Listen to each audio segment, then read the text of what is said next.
वहीं 4 जून के बाद से ही योगी सुपर एक्टिव हो गए हैं। यूपी में योगी का बुलडोजर खूब चल रहा है, अपराधियों का एनकाउंटर हो रहा है। लेकिन यूपी के कुछ शहरों में बवाल की तस्वीरें सामने आई। इन तस्वीरों के सहारे यूपी के लॉ एंड ऑर्डर को कटघरे में खड़ा किया जा रहा है। संविधान और आरक्षण का नैरेटिव इंडी गठबंधन के लिए लोकसभा चुनाव में काम कर गया, लेकिन क्या ये 2027 में भी काम करेगा? 10 विधानसभा सीटों पर होने वाले उपचुनाव में भी चलेगा? अखिलेश यादव क्यों यूपी की कानून व्यवस्था पर सवाल खड़े कर रहे हैं? इस रिपोर्ट के जरिए आप खुद ही समझिए।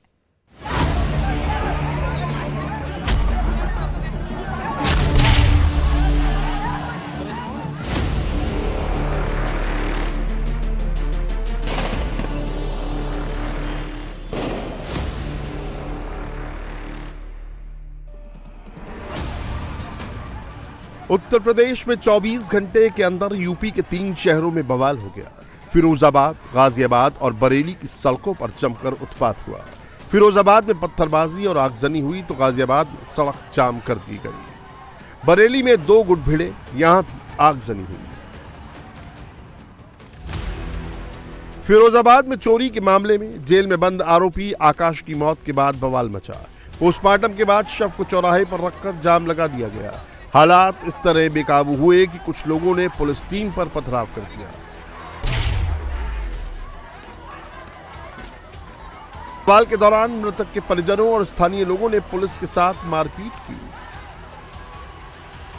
उपद्रवियों ने जमकर पथराव, तोड़फोड़ और आगजनी भी की, जिसके बाद भीड़ को तितर-बितर करने के लिए पुलिस को लाठीचार्ज करना पड़ा। लाठीचार्ज में 10 लोग घायल हो गए। परिजनों का आरोप है कि आकाश को चोरी के झूठे इल्जाम में गिरफ्तार किया गया था और पुलिस की पिटाई से उसकी मौत हो गई। थाने में अधमरा कर दिया है और जे लोग झूठ बोल रहे हैं कि जेल ले गए, जेल ना ले गए। इनने 4-5वें दिन थाने में जहाँ उनकी हालत खराब हो गई है तो जहाँ इमरजेंसी ट्रामा सेंटर में लाए हैं। दरअसल ये पूरा मामला 17 जून को शुरू हुआ। फिरोजाबाद पुलिस ने थाना दक्षिण के नगला पचिया में रहने वाले आकाश नाम के लड़के को बाइक चोरी के आरोप में गिरफ्तार किया। इसके बाद पुलिस ने उसे 19 जून को जेल भेज दिया। 20 जून को रात में जेल के अंदर आकाश की तबीयत बिगड़ गई। उसे जिला अस्पताल लाया गया, जहां 21 जून को इलाज के दौरान उसकी मौत हो गई। परिजनों का आरोप है कि पुलिस ने आकाश को छोड़ने के लिए रिश्वत की मांग की थी, लेकिन जब उन्हें पैसे नहीं मिले तो उन्होंने आकाश की थाने में बुरी तरह पिटाई कर दी। लेकिन पुलिस सभी आरोपों को गलत बता रही है। पुलिस के मुताबिक आकाश को चोरी के आरोप में पकड़ा गया था और उसके साथ थाने में किसी भी तरह की मारपीट नहीं हुई थी।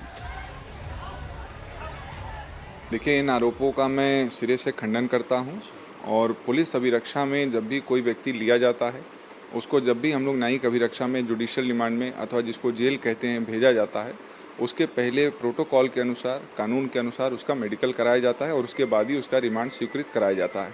हमारे पास वो मेडिकल कॉपी मौजूद है। हम लोगों ने घर वालों से भी वार्ता करके उनको भी ये मेडिकल कॉपी उपलब्ध करा दी है।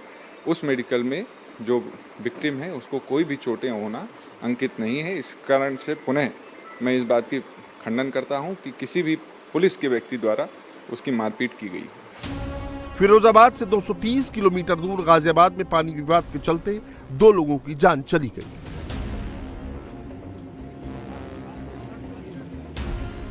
निवाड़ी थाना क्षेत्र में वारदात से कुछ घंटे पहले सिंचाई को लेकर दोनों पक्षों के बीच कहासुनी हुई थी।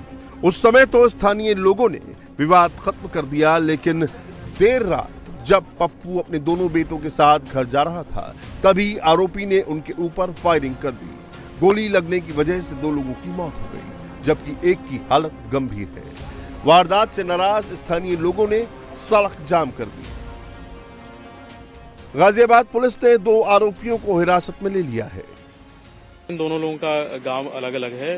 जो विक्टिम है वो धौलई गांव के हैं, जो कि थाना जानी मेरठ में आता है, और जो अक्यूज्ड हैं वो खिंदौड़ा गांव के हैं। इन गांवों में सफिशिएंट रूप से दूरी है, परंतु कम्युनल एंगल पे कोई ये ऐसा कोई डिस्प्यूट नहीं है। ये एक क्रिमिनल केस है और ये क्रिमिनल एंगल पे ही इसके वर्कआउट किया जा रहा है। वहीं बरेली में प्लॉट पर कब्जे को लेकर जबरदस्त बवाल मचा। एक बिल्डर के गुर्गों ने दिन दहाड़े फायरिंग और आगजनी की। प्लॉट पर खड़ी 2 जेसीबी को आग के हवाले कर दिया। फायरिंग में एक शख्स घायल हो गया। दरअसल घायल शख्स अपनी छत पर टहल रहा था और तभी गोली उसे आकर लगी। इस दौरान मौके से भाग रहे एक शख्स की कार बेकाबू होकर सड़क के किनारे जा टकरा गई। आखिर दिन दहाड़े बरेली में क्यों फायरिंग हुई, ये आपको बताते हैं।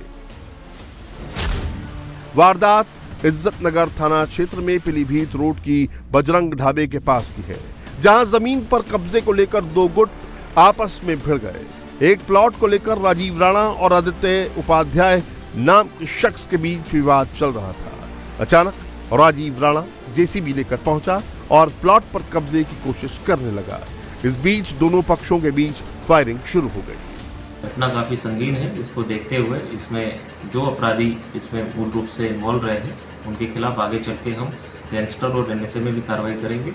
और इस पूरे घटनाक्रम में पुलिस के रोल के संबंध में भी मेरे द्वारा जांच की गई, तो उसमें स्थानीय पुलिस की लापरवाही देखने में आ रही है, जिसको देखते हुए बीट आरक्षी से लेकर के थाने के इंस्पेक्टर तक कुल 6 पुलिसकर्मियों को मेरे द्वारा तत्काल प्रभाव से निलंबित किया गया है। 4 जून को लोकसभा चुनाव का रिजल्ट आया और योगी आदित्यनाथ का काम शुरू हो गया। प्रदेश भर में अवैध निर्माण पर बुलडोजर चले।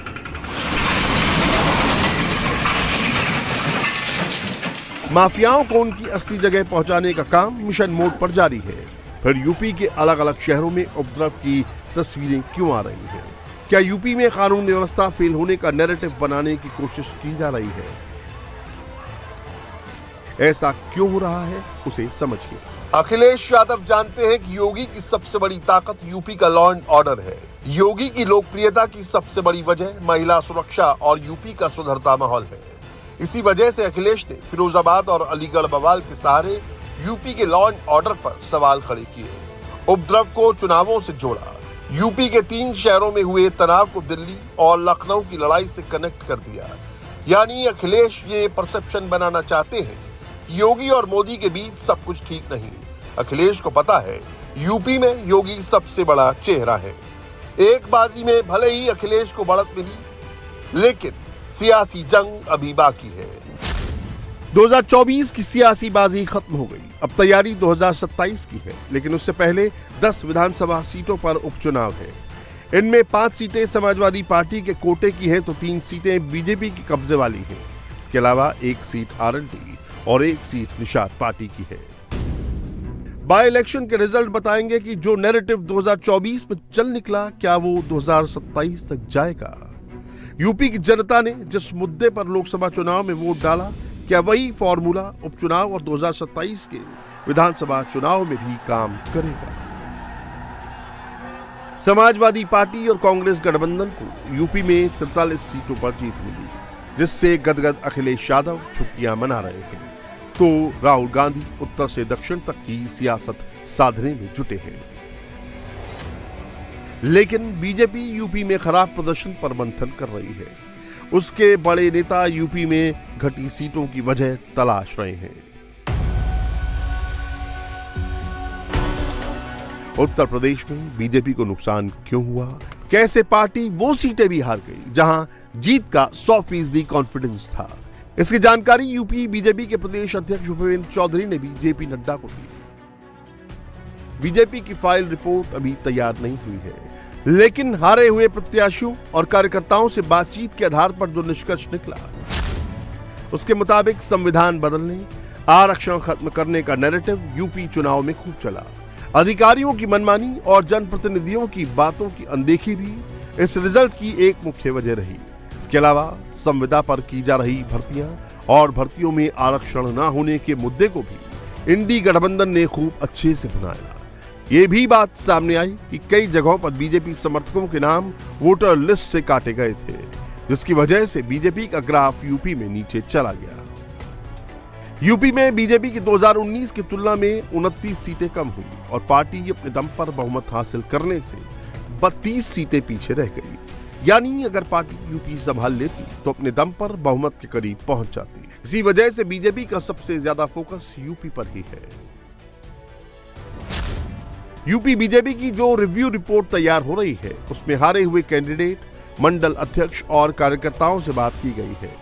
इसमें करीब 40,000 लोगों से फीडबैक लिया गया है।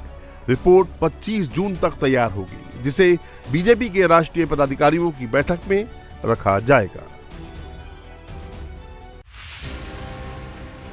यूपी में बीजेपी को करीब 2.5 दर्जन सीटों का नुकसान हुआ, लेकिन पार्टी को अयोध्या की हार सबसे ज्यादा खली। जिस राम लहर के भरोसे बीजेपी 80 में 80 का नारा दे रही थी, उसी सीट पर कमल नहीं खिला, वहां साइकिल दौड़ गई।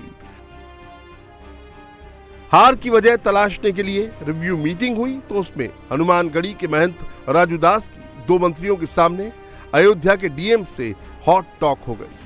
अब यह विवाद मुख्यमंत्री आदित्यनाथ तक पहुंच गया है। महंत राजू दास मुख्यमंत्री से मिले और उन्हें पूरे घटनाक्रम की जानकारी दी। दरअसल अयोध्या में समीक्षा बैठक के दौरान ये विवाद हुआ था। मीटिंग में बीजेपी विधायक, मेयर और पार्टी के पदाधिकारी शामिल हुए। इसमें कैबिनेट मंत्री सूर्य प्रताप शाही और जयवीर सिंह भी मौजूद थे। फीडबैक देने के लिए महंत राजू दास, डीएम नीतीश कुमार और एसएसपी राजकरण नैयर भी पहुंचे। इसी बीच महंत राजू दास और डीएम के बीच बहस हो गई, जिसके बाद हनुमानगढ़ी के महंत की सुरक्षा में तैनात गनर को हटा लिया गया। बात भी कोई नहीं था, विवाद भी कोई नहीं था। हम जनता की आवाज़ हैं, जनता के बीच में अयोध्या वासियों के लिए काम करते हैं, देश के लिए, सनातन के लिए काम करते हैं, हिंदुत्व पे काम करते हैं। तो इसके नाते मुझको लगता है किसी को तकलीफ होती हो तो होते रहे, उसका कोई फर्ज नहीं पड़ता है। दुख है मुझको कि प्रशासन समाजवादी मानसिकता पे चल रही है और प्रशासन ने इस प्रकार से मेरे साथ किया कि हमारी सुरक्षा वापस लिया है। ये दुखद है, लेकिन मुझको विश्वास है पूज्य योगी आदित्यनाथ जी महाराज की सरकार पर, मुझको खुद विश्वास है अपनी सरकार पर, क्योंकि हम लोग बीजेपी के छोटे कार्यकर्ता हैं और हिंदुत्व के लिए कार्य करते हैं और बीजेपी के लिए काम करते हैं। तो इसकी चिंता नहीं है और देर है अंधेर नहीं है।